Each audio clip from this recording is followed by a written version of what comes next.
options, options, options. I got about 100 cars. But right here, we like to call this the Sweet 16. Terence Crawford is no longer staying quiet about Floyd Mayweather's digs. After Floyd criticized Crawford's recent win, calling it undeserved, and even leaked a private sparring video, Crawford fired back with a shocking claim. Floyd owes him money. According to Crawford, Mayweather still owes him around $31 million, dating back to the early stages of their relationship. He also accused Floyd of putting up a fake image of wealth. Crawford's comments come right after news broke that Floyd was once again in financial trouble, this time being sued in Las Vegas for failing to pay for luxury cars. To Crawford, Mayweather's online antics are nothing more than a desperate attempt at attention, hiding a shaky financial reality. I was blessed a long time ago to invest my money the right way and, put what you think about me. I don't care what you say about me. You're not in the position that right. I'm in. The lawsuit that sparked Crawford's response was filed less than 10 days ago in Clark County District Court, painting a troubling picture for the former champion. Both Floyd Mayweather and Mayweather Promotions LLC were named in the complaint by Vegas Auto Gallery, which claims Floyd purchased 4 luxury cars worth more than $2 million on July 3rd. The lineup included a 2018 Mercedes Maybach, a 2023 Ferrari, a 2023 Porsche, and a 2025 McLaren. Court records reveal that Floyd issued 2 checks, one for $1.6 million and another for $650,000, but later told the dealership not to cash them. I couldn't choose a better guy for the job. He's gonna make you hundreds of millions, you said? Hundreds of millions, it sounds good, but we're in the billionaires club. Rather than completing the deal, Floyd flaunted the purchase on Instagram, showing off the cars to his 29 million followers. According to the dealership, he never planned to keep them. He only wanted them as props to maintain his Money Mayweather image. In the end, Floyd returned 3 of the cars and agreed to keep the Maybach under a settlement worth $1.2 million. The issue? He still never paid. That they did some shady practices. But this is a response to their lawsuit that he bought 4 cars in the amount of $2.3 million back in July. And one of the cars was $1.2 million, which was a 2018 special edition Maybach. I don't know, something really, really fancy. Very, very rare. By signing that settlement, both Floyd and Mayweather Promotions legally confessed to the judgment. This meant they were admitting in advance that they owed the money and couldn't challenge the agreement if they failed to pay. But despite this ironclad deal, the dealership claims Floyd missed multiple payment deadlines, even after being granted an extension. Attorney Michael Cristalli, representing Vegas Auto Gallery, put it bluntly, "Our filing speaks for itself." Despite Mr. Mayweather purchasing the vehicles, tendering checks, and signing purchase agreements, he refused to pay. $5 million. That's an incredible amount of money. And then they go, "That's true, but you owe 50 more." And he's just like, that can't be right. This kind of allegation is nothing new when it comes to Floyd Mayweather. Over the years, numerous businesses have accused him of delaying or outright refusing to pay for goods and services. From unpaid wages at his now shuttered Las Vegas strip club girl collection to high-profile disputes with jewelers and event promoters, the pattern has repeated itself time and again. The man who flaunts endless wealth often ends up entangled in financial disputes. I mean, dang, Floyd Money Mayweather. Man, wow, y'all around here getting Rolexes, not paying for them.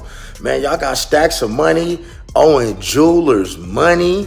Man, how y'all around here, man, getting millions of dollars in all this jewelry and leaving 208? That's the backdrop for Crawford's explosive claim. His allegation that Mayweather owes him around $31 million doesn't come out of thin air.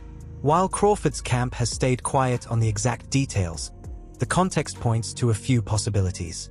One likely scenario is that Crawford is referring to lost earnings from the mega fight that never happened. By the time Floyd retired in 2017, Crawford was already rising through the pound-for-pound ranks, an undisputed champion at 140 pounds and moving into welterweight dominance. A Mayweather versus Crawford showdown at that point would have been a blockbuster, easily generating hundreds of millions in pay-per-view revenue. I know life is hard, I know life is expensive, but come on, dude, put your legacy first. Nobody wants. Another possible angle lies in business dealings outside the ring. Mayweather's promotional company has been involved with countless fighters, events, and joint ventures, where disputes over unpaid percentages, marketing cuts, or unfulfilled promotional obligations are not uncommon. What makes Crawford's comments even more striking is the timing. His remarks surfaced right after a private Floyd sparring clip leaked online. In boxing, sparring is sacred. What happens in the gym usually stays there. Fighters push themselves against champions behind closed doors, but leaking footage is widely seen as a serious breach of trust. Man is getting ready. Super Bowl weekend, Las Vegas. He had to get the ones, make it rain. I need everybody. That girl collection, Thursday, Friday, Saturday, Sunday, the Super Bowl, or whoever win or lose, it don't matter. I need everybody there. Girl collection. The irony is hard to miss. Floyd Mayweather built his legacy on two pillars: an undefeated record and the image of untouchable wealth. 50-0 and the money team became inseparable from his brand. Yet today, lawsuits over bounced checks and unpaid luxury cars chip away at that image.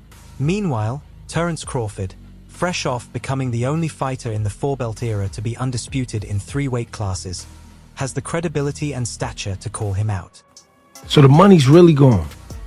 Yeah, that's what you think. It's get the money, spend the money. All that money? And it's been 2 years.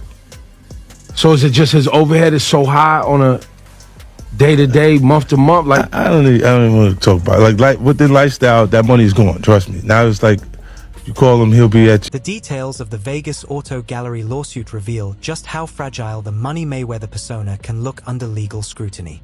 Court filings show that Floyd not only failed to pay but also went on the offensive, publicly disparaging the dealership and urging his millions of followers to avoid them.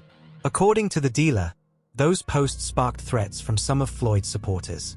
For the dealership, the case isn't just about missing money but about reputational harm. For Mayweather, it's another battle, fighting lawsuits in court while trying to win over the public on social media, even as the facts weigh against him. And then about the whole 50 Cent story, you gotta hear accusations that Floyd Mayweather has unpaid debts with fellow athletes. A widely known allegation comes from rapper 50 Cent, who accused Floyd of cheating him out of $2 million during his jail sentence. Then are we talking over $2 million? It's about that. Oh, okay. At that point, it was invested in. All right. So look, he goes.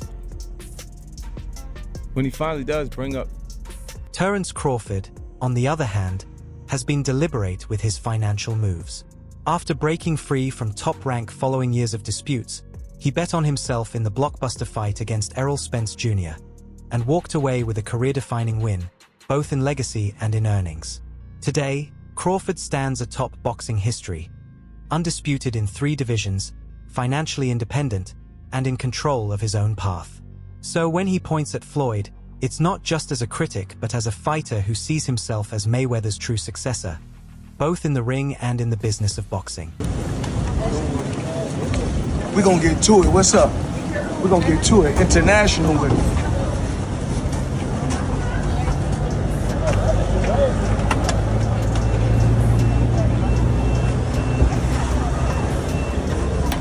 Meanwhile, Floyd's legal team is trying to flip the car lawsuit on its head, accusing the dealership of fraud for allegedly withholding documents such as the odometer certification.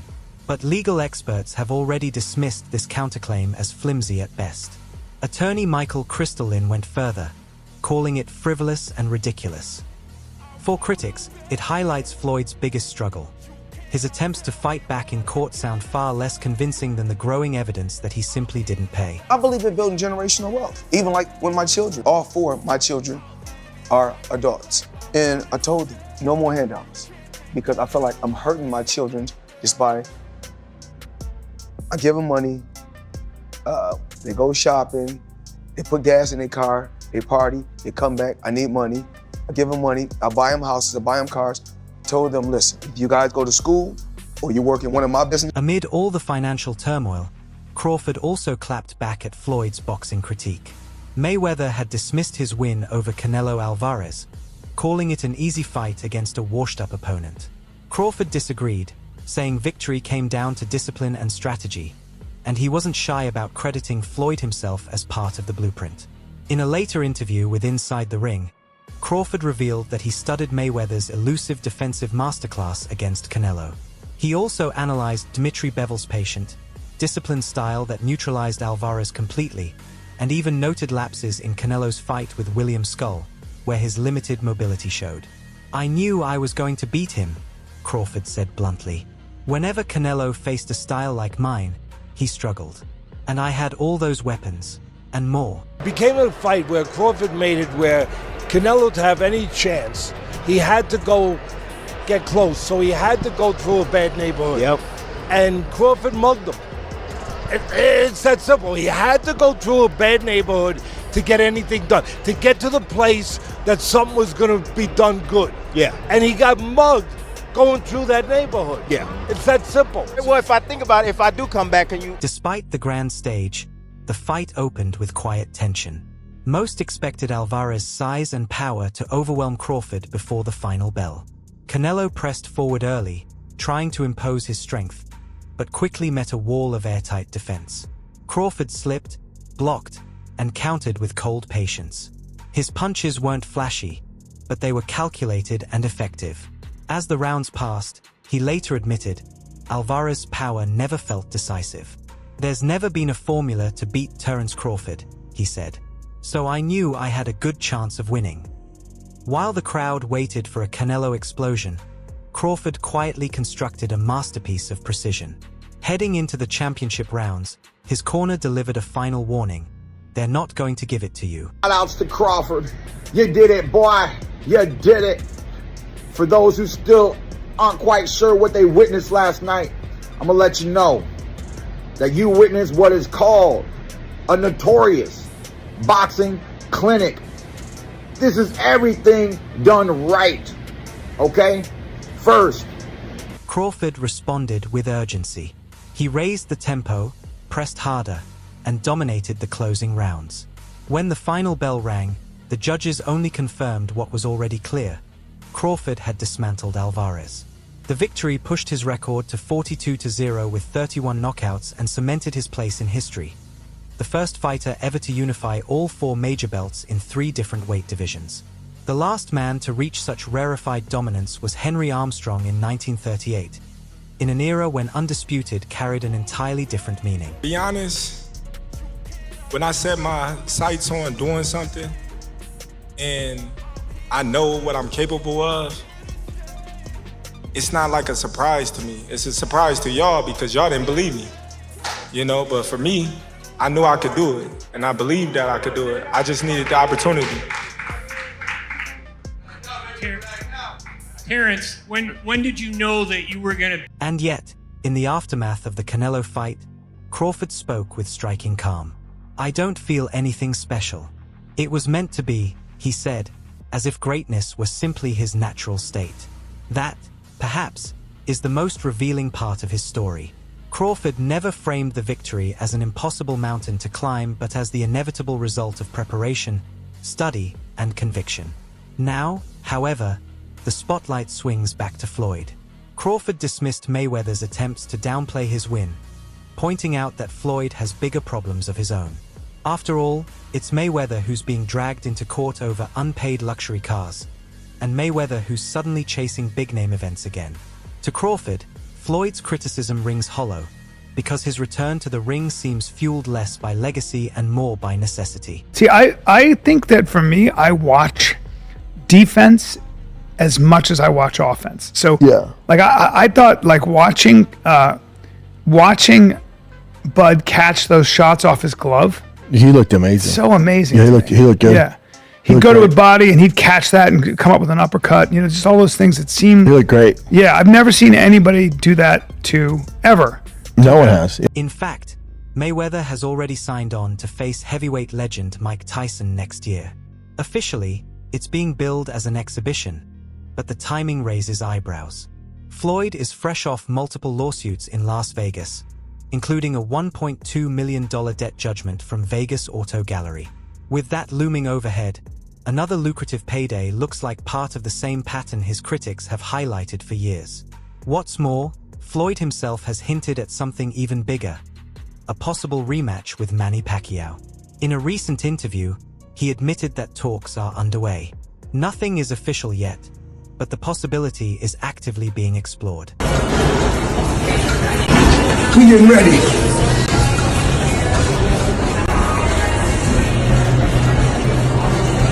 Pacquiao's longtime advisor, Sean Gibbons, has confirmed Manny's renewed interest in facing Mayweather again. He pointed out that as far back as 2019, Pacquiao had already signed with PBC and Al Heyman with the goal of making Mayweather-Pacquiao 2. At the time, however, Floyd pulled away. When Pacquiao defeated Adrian Broner and then Keith Thurman, Mayweather was quick to distance himself, even leaving the arena before the official decision was read in the Thurman fight. That long-anticipated rematch never materialized, and Pacquiao eventually retired after his loss to Yordenis Ugas. But now, Manny is back. You would even fight him today? Even here. Oh my goodness. Tell me about that fight a little bit. Being in there with Floyd being in there with you, like what was the experience like being there? In the ring, fighting him finally? It's good, but despite all those things, but then after the fight, right after the fight, I went to the hospital and got operated. My yeah, you got an operation, yeah. Yeah. I remember you posted a picture of... Really hurt. Was he better? Pacquiao recently stepped into the ring against Mario Barrios. Though the judges gave the decision to Barrios, Pacquiao's performance was enough to convince his team that he still has more left to give. According to Gibbons, Manny's motivation isn't purely financial, it's also about legacy. Even at 46 years old, Pacquiao still wants to test himself against the younger generation and add to his historic resume. Only Floyd knows, Gibbons said when asked about the rematch. Manny is always available, if it makes dollars and it makes sense. But I don't think, I thought I won the fight. Like, I throw a lot of punches, even though he's moving around. Like, I can imagine why I lost the fight. Okay, Manny, wrapping this up, I got to ask you, because we talked about this Mayweather-Pacquiao. Do we see a rematch if you win on Saturday, Manny? I don't know, just one at a time. Let's talk about that after the fight. All right, well... Floyd's response so far has been coy but telling. Speaking to TMZ Sports, he admitted, there's been talks. There's been talk. It's possible. We just don't know. But as of right now, everything is going great, and I feel good. Working hard every day, and I can't wait for 2026. The comment speaks volumes. Mayweather hasn't fought professionally since 2017. Yet here he is, openly teasing a comeback for a fight that would all but guarantee massive revenue. For a man entangled in multi-million-dollar lawsuits, the logic is simple. Fight nights mean fast money. Why not Floyd Mayweather? Why isn't he in the top 5? Floyd Mayweather, he's running the whole 12 rounds and he won the fight. Manny, who are the top 5 fighters you ever fought, you think?